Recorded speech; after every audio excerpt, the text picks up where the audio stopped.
ಸೂತರು ರಾಜನು ಮತ್ತೆ ಹೇಳುತ್ತಾರೆ, ಎಲೈ ಸರಳಕಾರಿಗಳಿಗೆ ಕೇಳಿರಿ, ನಾನು ನಿಮಗೆ ಎರಡನೇ ಸಲ ಇನ್ನೂ ಒಂದು ಇತಿಹಾಸ ಹೇಳಿದೆನು. ಪೂರ್ವದಲ್ಲಿ 88 ರಾಜನು ಸತ್ಯನಾರಾಯಣ ಸ್ವಾಮಿಯ ವ್ರತದ ಪ್ರಸಾದ ತ್ಯಾಗ ಮಾಡಿದ್ದರಿಂದ ಅತಿಯಾದ ದುಃಖವನ್ನು ಹೊಂದಿದನು.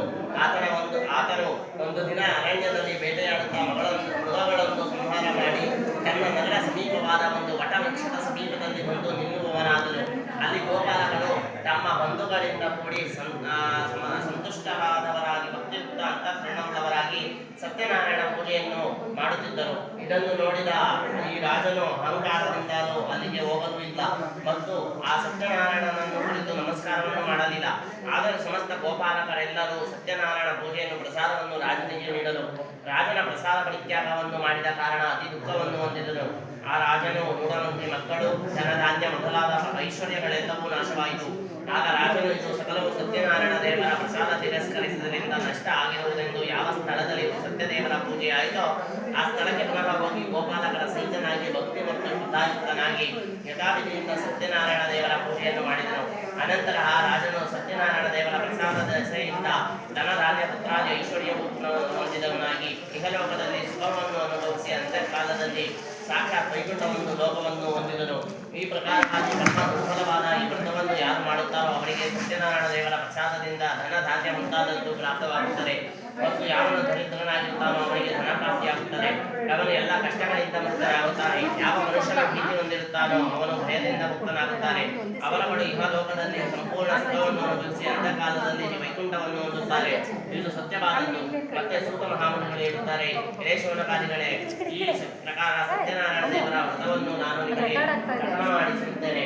ಈ ವ್ರತವು ಮಾಡಿದರೆ ಮನುಷ್ಯನು ಸಂಪೂರ್ಣ ದುಃಖ ದೆಸೆಯಿಂದ ಸತ್ಯವಾಗಿ ಮುಕ್ತರಾಗುತ್ತಾರೆ. ಕಲಿಯುಗದಲ್ಲಿ ಸತ್ಯನಾರಾಯಣ ಪೂಜೆಯ ವಿಶೇಷವಾಗಿ ಕೋರಿದ ಫಲಗಳನ್ನು ಕೊಡತಕ್ಕಂಥದ್ದು. ಈ ಸತ್ಯನಾರಾಯಣ ಹೇಳುತ್ತಾರೆ ಎಂದು ಕೆಲವರು ಇಷ್ಟದೇವರೇ ಎನ್ನುತ್ತಾರೆ. ಹೀಗೆ ನಾನಾ ಪ್ರಕಾರವಾದ ರೂಪ ಧಾರಣೆ ಮಾಡಿ ಸಕಲ ಶ್ರದ್ಧಾಭಕ್ತಿಯುಕ್ತರಾದ ಭಕ್ತರುಗಳಿಗೆ ಸಿದ್ಧಗಳನ್ನು ಪಡೆದುಕೊಂಡನು. ಹೀಗೆ ಸನಾತನಾದ ಭಗವಂತನು ಕಲಿಯುಗದಲ್ಲಿ ಸತ್ಯನಾರಾಯಣ ರೂಪವನ್ನು ಧರಿಸುತ್ತಾನೆಂದು ಸೂತರು ಹೇಳುತ್ತಾರೆ. ಮುನಿಗಳಿಗೆ ಯಾರು ಈ ಸತ್ಯನಾರಾಯಣ ಸ್ವಾಮಿಯ ವ್ರತವನ್ನು ದಿವಸವೂ ಶ್ರವಣ ಮಾಡುತ್ತಾರೋ ಅಥವಾ ಪಠಣ ಮಾಡುತ್ತಾರೋ ಅವರ ಸಮಸ್ತವಾದ ದುಃಖವು ಸತ್ಯದೇವರ ಪ್ರಸಾದದಿಂದ ನಾಶವಾಗಿ ಹೊಂದುತ್ತಾರೆ.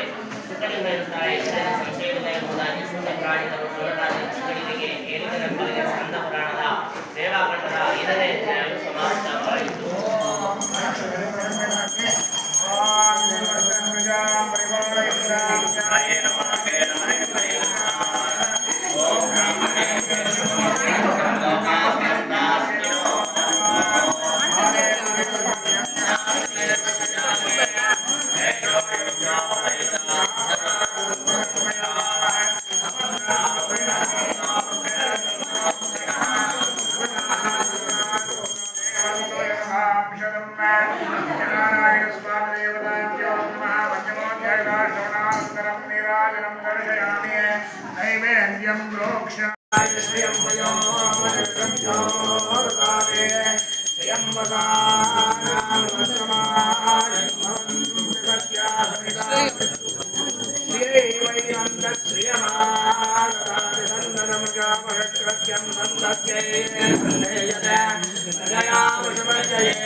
विश्वाक्षं विश्वसंभवं नारायणं देवमक्षरं परं पदं विश्वतः परमा नित्यं विश्वनारायणं हरिं विश्वमेवेदं पुरुषं तद्विश्वमुपजीवति पतिं विश्वस्यात्मेश्वरगुं शाश्वतं शिवमच्युतं नारायणं महाज्ञेयं विश्वात्मन्तरायणं नारायण परो ज्योतिरात्मा नारायण परः नारायण परः ध्यानं नारायण परः किञ्चिज्जगत् सर्वं दृश्यते श्रूयतेऽपि वा अन्तर्बहिष्यतः सर्वं व्याप्य नारायणस्थितः अनन्तमव्ययं कविं समुद्रेन्तं विश्वसंभवं पद्मकोशप्रतीकाशकं हृदयं चाप्यथोमुखं अदो निष्ठ्यावितस्यान्तेनाभ्यामुपतिष्ठति ज्वालमालाकुलं भाति विश्वस्यायतनं महतो सन्ततं शिलापिस्थुलं भव्या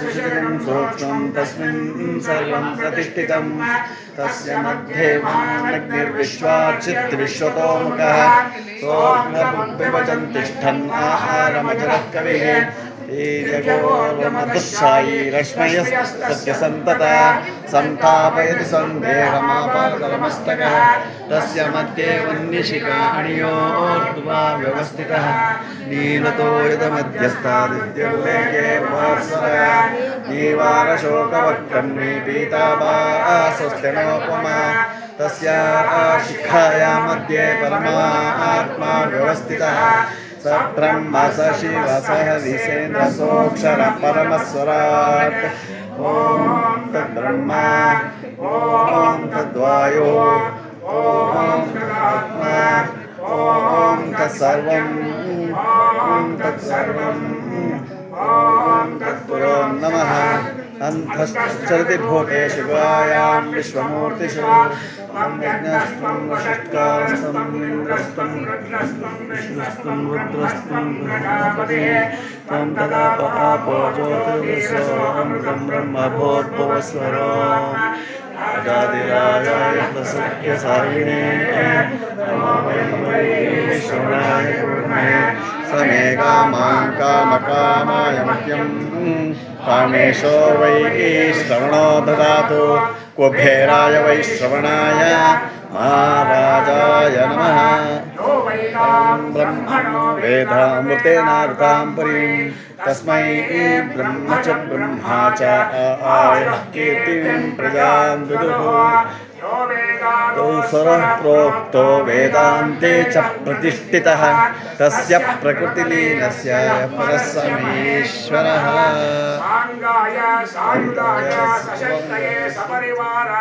सर्वालङ्कारभूषिताय नांदी मातृदेवता सहिताय मंडप महालक्ष्मी सहिताय लक्ष्मी सहित सत्यनारायण स्वामी देवताभ्यो नमः अक्षते